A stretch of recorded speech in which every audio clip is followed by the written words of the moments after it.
So, magandang taghali po sa inyong lahat mga sir. Merry Christmas at Happy New Year sa inyong lahat. So, ito, babahagi ko lang ito yung mga binago ko lang dyan, yung Kawasaki Barako 2 First Edition 2040 model. Ayan. So, ito pala yung mga sir. Ito yung change oil ko lang nito. Ano to? Petron Sprint 40 10W40. So, dati po ako naggamit ng 20W40 or 20W50. So, hindi ko na gusto yung pinakamataas na viscosity. So, ito.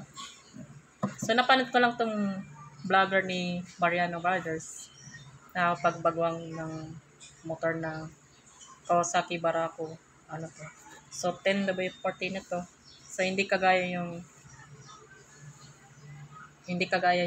vlogger ni LG Rides na 20W50 kasi walang pake sa kanya channel, no? So, ito lang to. Yung original ng carburetor. Yan. So, napapansin niyo yung mga sir. Okay na yung condition ng carburetor. At saka, napakatipid na fuel efficient. Halos yung fuel consumption ko na 23 km per liter. Kasi kada biyahe ko lang nito sa pan-deliver na to. Kasi baboyan namin na karnehan, no? So ito mga sir, ang binago lang ito, seat cover. Kasi may damage na yung foam. Kaya wala pa rin binago yung foam. Ito lang seat cover, binago lang. Tapos pinalitan ng rayos. Ayan. So, oversize sa wali. Yung taba na 8G. So, itong rim, Union Cycle 1.60/17. Unlike yun sa aftermarket na rim, madaling kalawangin yan to. So, napakatibay na tong Union Cycle. Tapos, ang binago lang yung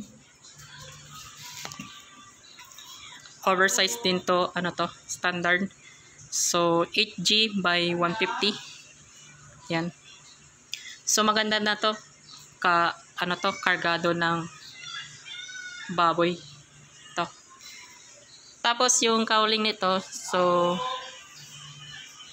dati pa to kasi yung isang cowling nito merong isang vlog ko, wala na. Kasi, yung dating ninong ko, may kasalanan. Nagasgas lang yung pinaka-gloss na yung plastic noon.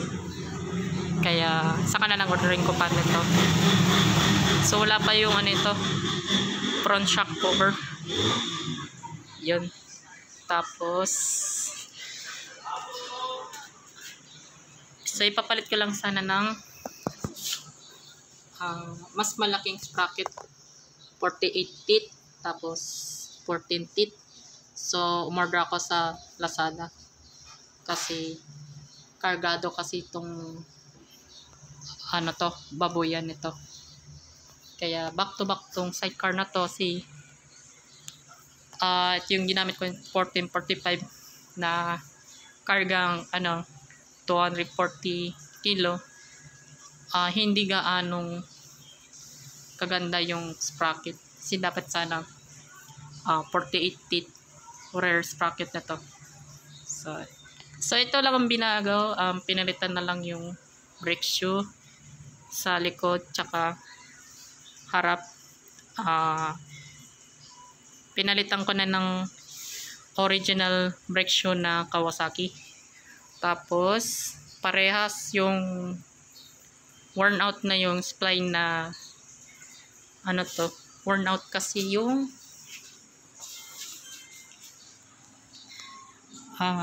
spline nito sa brake cam tsaka brake arm. Kasi may parang bungi ata.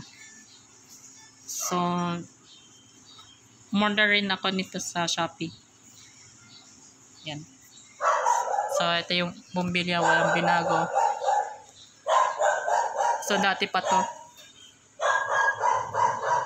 Yung H4 kasi, so, itabi ko lang muna. So, Osram bulb na to. So, hindi na po ako magagamit ng makoko. Ayan. So, ayan mga sir. Ang tinakbo ko lang ng aking Kawasaki Barako to. Nasa 43,913 kilometer. Ayan. Pati binago na lang ito. Handle grip. Ayan. Saka wala pa yung cover ng tanking na fly block. So yan lang mga sir. So, update ko lang yan sa Kawasaki Barako 2. First edition 2014 model. Ayan. So, maraming salamat.